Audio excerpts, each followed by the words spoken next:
नमस्कार, स्वागत है आपका और मैं हूं आपके साथ लता। बड़ी खबर आपको बता रहे हैं, जहां बंगाल में चुनावी परिणाम से पहले ही ममता बनर्जी ने स्वीकार की अपनी हार और कहा मुझे 200 से अधिक सीटें चाहिए वरना गद्दारों को खरीद लेगी बीजेपी। तो देखिए किस तरीके से लगातार अब ममता बनर्जी अपने ही उम्मीदवारों को खुलेआम गद्दार कहती दिखाई पड़ रही हैं, क्योंकि साफ तौर पर जैसे जैसे बंगाल में चुनावी पारा बीजेपी के पक्ष में चल रहा है वैसे वैसे ममता बनर्जी को अब अपनी हार साफ नजर आने लगी है, जिसकी बानगी ममता बनर्जी के हाल ही के एक बयान में झलकते हुए दिखाई दी है। हाल ही में एक चुनावी रैली में ममता बनर्जी ने साफ तौर पर यह कहा कि मुझे 200 से अधिक सीटें चाहिए, क्योंकि इससे कम का मतलब है कि वे यानी कि बीजेपी गद्दारों को खरीद लेंगे। बनर्जी ने साफ तौर पर कहा कि उन्हें अपनी पार्टी के लिए मतदान एजेंट के तौर पर महिलाओं समेत ऐसे मजबूत लोगों की आवश्यकता है जो कि किसी भी तरह भयभीत नहीं होंगे और ना ही किसी लालच में आएंगे। देखा आपने किस तरीके से लगातार ममता बनर्जी की बौखलाहट लगातार सामने आने लगी, क्योंकि जिस तरीके से उन्होंने ये बयान दिया है कि अगर उनके पास 200 से ज्यादा सीटें नहीं आती हैं तो उन्हें ये यकीन है कि उनके पार्टी के जो लोग हैं, जो टीएमसी के नेता हैं, वो गद्दार हैं। क्योंकि साफ तौर पर ममता बनर्जी ने खुद ये एक्सेप्ट कर लिया कि अगर उनकी सीटें नहीं उन्हें मिल पाती हैं, टीएमसी अगर बहुमत का आंकड़ा नहीं छू पाती है तो बीजेपी प्रदेश में सरकार बनाएगी और टीएमसी के गद्दारों को खरीदकर सरकार बनाएगी। तो साफ तौर पर ममता की बौखलाहट अब इस कदर बढ़ने लगी है कि ममता बनर्जी अपना मानसिक संतुलन खो बैठी हैं और उन्हें ही खुद नहीं पता कि वो लगातार तमाम चुनावी रैली में किस तरह की बयानबाजी लगातार करती आ रही हैं। आपको बता दें, जिस तरीके से लगातार ममता बनर्जी तमाम झूठे आरोप बीजेपी के ऊपर लगा चुकी है, कोई पहला मामला नहीं है। कई बार ममता बनर्जी ने भाजपा पर रुपए देकर वोटों को खरीदने का प्रभावित करने का आरोप लगाया, जबकि वो ये भी साफ तौर पर कह चुकी हैं कि केंद्रीय वाहिनी मतदाताओं को डरा धमकाकर भाजपा को वोट देने के लिए बाध्य कर रही है। तो साफ तौर पर ममता बनर्जी की हार साफ तौर पर अब दिखाई देने लगी, क्योंकि जिस तरीके से ममता बनर्जी एक के बाद एक तमाम बयान देती हुई नजर आ रही हैं और अब जो उन्होंने अपने ही उम्मीदवारों को जो गाली दी है खुलेआम, जो गद्दार कहकर उन्होंने जो संबोधित किया, ये साफ तौर पर इशारा है कि अब ममता बनर्जी के जो बचे कुचे टीएमसी के नेता हैं, जो बचे कुचे टीएमसी के उनके साथी हैं, वो भी टीएमसी पार्टी को छोड़कर भाजपा में शामिल हो जाएंगे। जिस तरीके से लगातार तमाम विपरीत परिस्थितियों में टीएमसी के नेताओं ने जिस तरीके से प्रताड़ित होकर ममता बनर्जी का साथ दिया, वो हमने देखा था कि कैसे वो तमाम नाम से, चाहे वो दिनेश त्रिवेदी का हो, शुभेंदु अधिकारी का हो, शिशिर अधिकारी का हो, या तमाम वो बड़े नाम हो जो टीएमसी के साथ लंबे समय से हालांकि काम करते आ रहे थे,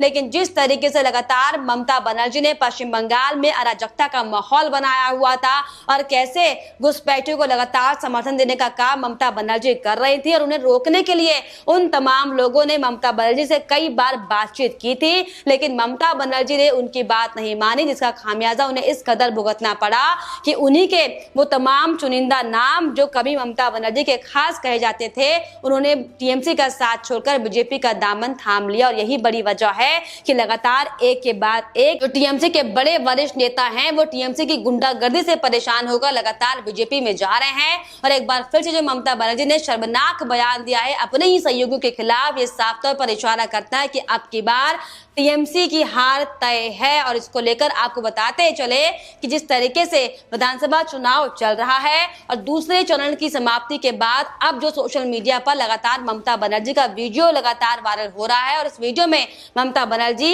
ये साफ कहती सुनाई दे रही है कि चुनाव खत्म होने दो, फिर हम देखेंगे कि किस धान में कितने चावल है और कौन गद्दार कब तक संरक्षण दे पाता है। तो साफ तौर पर कैसे खुलेआम ममता बनर्जी अपने ही नेताओं को खुलेआम चेतावनी दे रही है, ये कहती हुई दिखाई पड़ रहे हैं कि जो भी टीएमसी के नेता बीजेपी में जाएंगे अपनी सरकार बनाने के बाद मैं उनके कान पकड़कर उन्हें खींचकर अपनी पार्टी में ले आऊंगी। तो साफ तौर पर ममता बनर्जी को अब यह यकीन हो चला है कि अब की बार ममता बनर्जी गिनी चुनी सीटें लेकर आएंगी, लेकिन जिस तरीके से पश्चिम बंगाल में चुनावी बगार जो बह रही है और जिस तरीके से बीजेपी की परिवर्तन रैलियों का जो असर अब साफ तौर पर दिखाई पड़ रहा है, ये साफ इशारा करता है कि ममता बनर्जी जिस तरीके से घबराई हुई, बौखलाई हुई और जो हार को स्वीकार करते हुए दिखाई पड़ रही है, साफ इशारा है कि ममता बनर्जी अब पूरी तरीके से टूट चुकी है, उनकी पार्टी पूरी तरीके से खत्म हो चुकी है। और यही बड़ा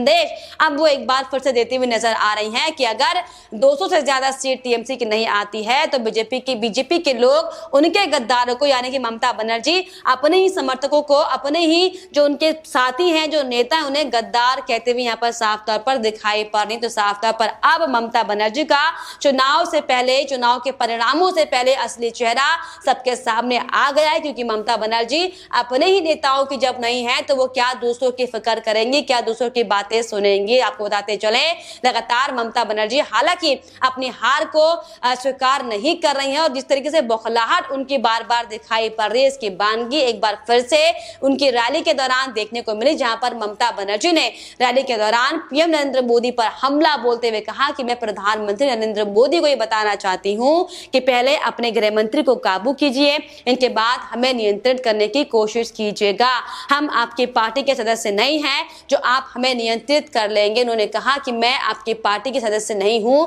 जो आप मुझे दूसरी सीट से चुनाव लड़ने का सुझाव देंगे। उनका साफ कहना है कि नंदीग्राम सीट से मैंने चुनाव लड़ा और मैं वहां से बड़ी जीत हासिल करूंगी। आपको बता दें पिछले दिनों पीएम नरेंद्र मोदी ने ये ममता बनर्जी पर तंज कसते हुए साफ तौर पर कहा था कि बनर्जी को यह स्पष्ट करना चाहिए कि उन अफवाहों में कितनी सच्चाई है कि वो अंतिम चरण के चुनाव के लिए किसी अन्य सीट से नामांकन दाखिल करने जा रही हैं, जिसको लेकर लगातार ममता बनर्जी की बौखलाहट साफ तौर पर सामने आ रही है। कभी वो बीजेपी पर तमाम झूठे आरोप लगाती हैं, कभी वो चुनाव आयोग पर झूठे आरोप लगाती हैं और साफ तौर पर जिस तरीके से उनका जो बयान अभी पिछले दिनों सामने आया था कि जो प्रदेश में जो चुनाव हो रहा है वो चुनाव आयोग नहीं बल्कि गृह मंत्री अमित शाह चुनाव करा रहे हैं। तृणमूल प्रमुख ने आरोप लगाया था कि मतदाताओं को भयभीत करने के लिए केंद्रीय बलों का दुरुपयोग किया जा रहा है। तो किस तरीके से लगातार देखिए ममता बनर्जी एक के बाद एक तमाम जो बयानबाजी करती हुई दिखाई पड़ रही है, ये साफ इशारा कर रहा है कि ममता बनर्जी ने अपनी हार स्वीकार कर ली है और इसी का नतीजा है कि ममता बनर्जी की बौखलाहट इस कदर सामने आ रही है कि अब वो अपना आपा खो बैठी। उन्हें खुद नहीं पता कि वो चुनावी रैलियों में जाकर वोट की अपील के साथ आखिर किन किन तरह की बयानबाजी अपने ही नेताओं के खिलाफ, अपनी ही पार्टी के खिलाफ करते हुए दिखाई पड़ रहे हैं। तो इस तरीके से लगातार आपको बताते चले कि पश्चिम बंगाल विधानसभा चुनाव में सीएम ममता बनर्जी लगातार हालांकि चुनौतियों का सामना करते हुए दिखाई पड़ रही हैं और बीजेपी से घिरी ममता बनर्जी किस तरीके से अपना आपा खो बैठी हैं और कैसे कई बार पीएम नरेंद्र मोदी भी उनका जिक्र कर चुके हैं कि आखिर ममता बनर्जी को इतना गुस्सा क्यों आता है। तो इतना ही नहीं, जिस तरीके से लगातार एक के बाद एक जो धकियानुसी बातें टीएमसी की पार्टी की ओर से लगातार की जा रही है, टीएमसी की पार्टी की ओर से जो हथकंडे इस्तेमाल किए जा रहे हैं, ये साफ तौर पर इशारा है कि अब पार्टी पूरी तरीके से बिफरने की तैयारी में है। और इसी को लेकर आपको बताते चले कि तमाम बयानबाजी, तमाम बातें ममता बनर्जी करते हुए दिखाई पड़ रहे हैं। आपको ये भी बता दें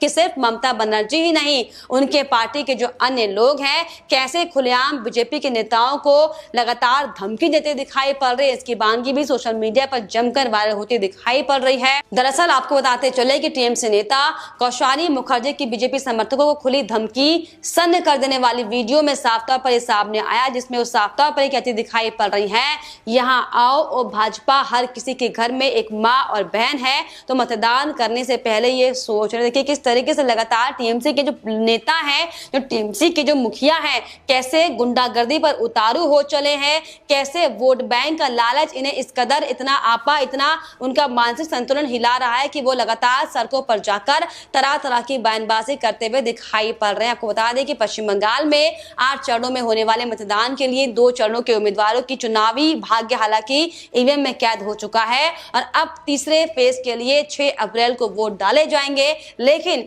जिस तरीके से राज्य में राजनीतिक हिंसा और नेताओं की धमकी भरे भाषण लगातार जो चुनाव आयोग की सिरदर्दी बनी हुई है, इसको लेकर भी कई बड़े सवाल खड़े हो रहे हैं और जिसको लेकर आपको बताते चले कि एक और वाकया अब टीएमसी की ओर से सामने आया, जहां पर कृष्णानगर उत्तर से तृणमूल कांग्रेस यानी कि टीएमसी के नेता कौशानी मुखर्जी का एक वीडियो सोशल मीडिया पर तेजी से वायरल इन दोनों हो रहा है, जिसमें साफ तौर पर कहती दिखाई पड़ रही है कि भाजपा के कार्यकर्ताओं को धमकाते हुए वो नजर आई हैं और वीडियो वीडियो में उन्होंने साफ तौर पर ये कहते हुए सुना जा सकता है कि जिनके घर में माताएं और बहनें हैं उन्हें वोट डालने से पहले सोचना चाहिए। देखिए किस तरीके से लगातार शर्मनाक हरकतें टीएमसी के लोग करते दिखाई पड़ रहे हैं। जिस तरीके से एक और ममता बनर्जी अपने ही पार्टी के नेताओं को गद्दार कह रही हैं, तो वहीं दूसरी ओर अपनी ही पार्टी के नेता खुलेआम गद्दारी करते हुए सड़कों पर दिखाई पड़ रहे हैं। तो ये साफ दर्शाता है कि पश्चिम बंगाल में अब तक जो लगातार गद्दारी की सरकार चल रही थी, तमाम उन गुंडों की सरकार चल रही थी जो लगातार सिर्फ और सिर्फ अराजकता का माहौल बनाने में लगे हुए थे, उनका समय अब पूरी तरीके से खत्म हो चला है। क्योंकि जिस तरीके से जो अब माहौल पश्चिम बंगाल में बन रहा है और जिस तरीके से ममता बनर्जी इस माहौल को बदलने के लिए जो एड़ी चोटी का जोर लगाते हुए दिखाई पड़ रहे हैं और जो गुस्सा उनके चेहरे पर अब दिखाई पड़ रहा है, ये साफ दर्शा रहा है कि ममता बनर्जी को अब ये यकीन हो चला है कि टीएमसी की जमीन हिल चुकी है। और अब जो 2 चरणों के चुनाव संपन्न हो चुके हैं उसमें किस तरीके से लगातार जो रुझानों में बीजेपी की बढ़त दिखाई दी है, इससे भी लगातार ममता बनर्जी बौखला चुकी है, जिसका असर अब साफ तौर पर उनके अपने बयानों में साफ तौर पर देखने को मिल रहा है। जब वे साफ तौर पर ये स्वीकार कर रहे हैं कि प्रदेश में आने वाले समय में बीजेपी की पार्टी सरकार बनाएगी और उनके गद्दारों को खरीदा जाएगा, तो साफ तौर पर अब ये साफ हो चला है कि पश्चिम बंगाल में 2 मई के बाद पश्चिम बंगाल में जिस तरीके से अभी तक हाहाकार मचा हुआ था और अराजकता की जो सरकार बनी हुई थी उसका खात्मा होना तय है, जिसको लेकर ममता बनर्जी ने भी खुद अपने मुंह से उन शब्दों से साफ तौर पर इसको साबित कर दिया है। फिलहाल इस पर आपकी क्या राय हमें कमेंट बॉक्स में जरूर लिखिएगा। साथ ही साथ हमारे चैनल को सब्सक्राइब करना भी ना भूलें।